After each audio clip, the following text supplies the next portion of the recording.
De vrijmetselarij, letterlijke betekenis, het vrijwerken, metselen aan je bestaan, je ontplooiing, is voortgekomen uit de middeleeuwse gilde van steenmetselaars in Engeland. De eerste afdeling van de vrijmetselarij is in 1600 in Schotland opgericht. In 1717 werd in Londen de eerste grootloge opgericht. Na Engeland waaide de beweging uit naar Amerika en vele andere landen.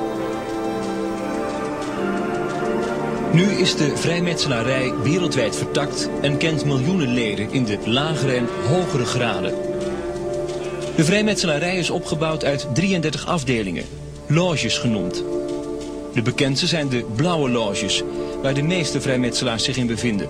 De Rozenkruisers en de Tempeliers. Je kunt opklimmen via 2 verschillende wegen, van leerlinggezel tot soeverein grootinspecteur-generaal in de 33ste graad. Vanaf het begin zijn er veel invloedrijke mensen lid geweest van de vrijmetselarij, waaronder de meeste Amerikaanse presidenten.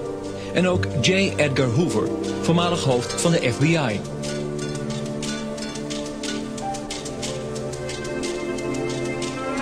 Andere bekende regeringsleiders, zoals koning Hussein van Jordanië en Yitzhak Rabin van Israël, zijn of waren lid. Amerika telt meer dan 13.000 loges met ongeveer 4 miljoen leden. In Nederland telt de officiële vrijmetselarij ongeveer 7.000 leden, verdeeld over 143 loges. De geheime plaatselijke bijeenkomsten van deze wereldwijde broederschap worden gehouden in tempels waar alles een symbolische betekenis heeft. Zoals bijvoorbeeld de ligging van de tempels, oost-west gericht, met de ingang van de tempel op het oosten, de plaats waar de zon, het grote licht, opkomt. Andere belangrijke symbolen in de tempel zijn het altaar met erop de Bijbel of een ander heilig boek. In de islamitische landen ligt daar bij elke bijeenkomst bijvoorbeeld de Koran. In alle loges wereldwijd zijn de passer en de winkelhaak te vinden, de meest karakteristieke symbolen van de vrijmetselarij. Met deze 2 bouwwerktuigen moet symbolisch de ruwe steen van de nog niet ingewijde mens bewerkt worden tot de perfecte kubus. Dat is de volmaakte mens in de nieuwe wereldorde. Dit is volgens de vrijmetselarij het ideaal van het goddelijk wezen, de opperbouwmeester van het heelal.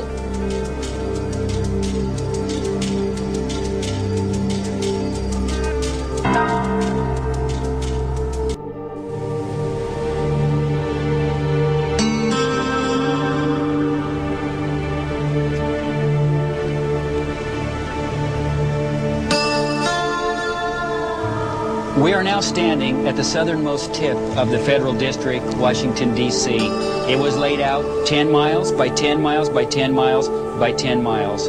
We are at a point called Jones Point, and it was in 1791 that something very significant took place on this site.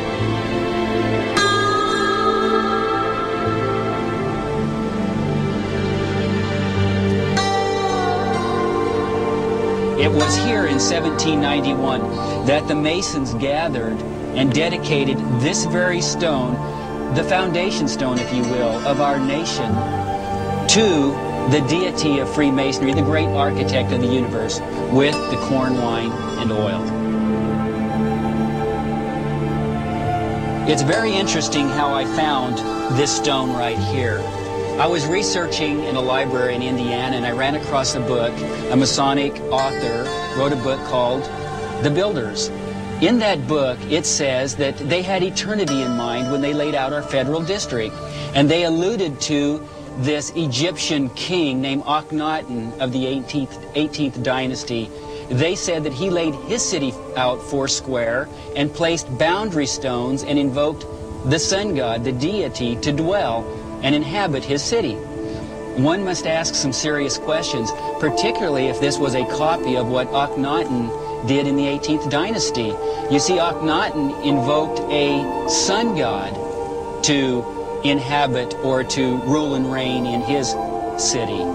So when we dedicate this cornerstone with corn, wine, and oil, particularly when you understand the ancient roots of Freemasonry, we must ask the question, who did we really dedicate our federal district too, and thus our nation. Is it the God of the New and Old Testament, or is it some ancient Egyptian sun god? As I stated earlier, we are at Jones Point at the southernmost tip of our federal district. There are the four cornerstones. At the cross axes is now, almost dead center, is an obelisk. It's the Washington Monument. It's a reproduction of those ancient obelisks from Heliopolis.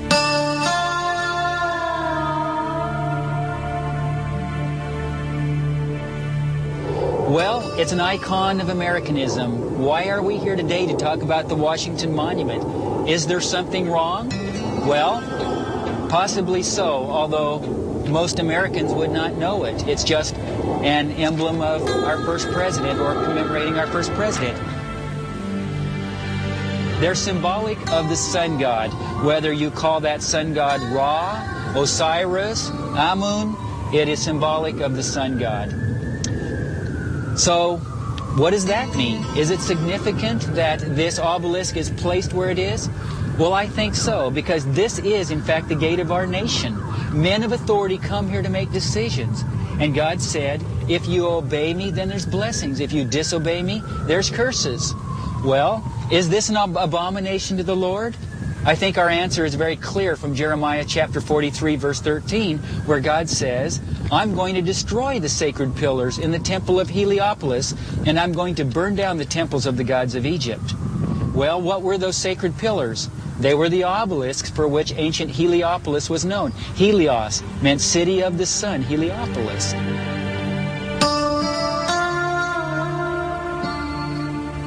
It's very significant where we're standing. As I mentioned earlier, we're at the very cross axes of the 10-mile square of our federal district. On the south, you have a Greek temple with Thomas Jefferson. Immediately to the north, you will see our president's house. This is what we call the White House. Then to our west, we have the Lincoln Memorial. Now, Abraham Lincoln was not a Freemason, but it's very obvious that the Lincoln Memorial is built in the fashion of a Greek temple. And then directly to our east is our State House, our House of Congress, what we call our Capitol building. Unfortunately, our Capitol building also has 4 Masonic cornerstones. There's been numerous attempts, some of them very convincing attempts to show where the Masons have been not just dedicating our cornerstones, but laying out the city streets. This could be the pentagram right here. It begins actually right here at our White House, extends this direction to Logan Circle, back down here to this circle, across to this square, and then up to DuPont Circle. So again, it's very simply the pentagram, which is an occult symbol. First of all, when you realize that the God of Freemasonry is not the God we worship and adore, that this great architect is designing and building something. Architects design and build. He builds temples in the hearts of men and among nations. Does this great architect have a hidden agenda? And his finger has been putting an indelible blueprint on the destiny of the United States of America. It is possible, some would say even probable, that the Masonic order, whether they realize it or not, are playing heavily into the New World Order.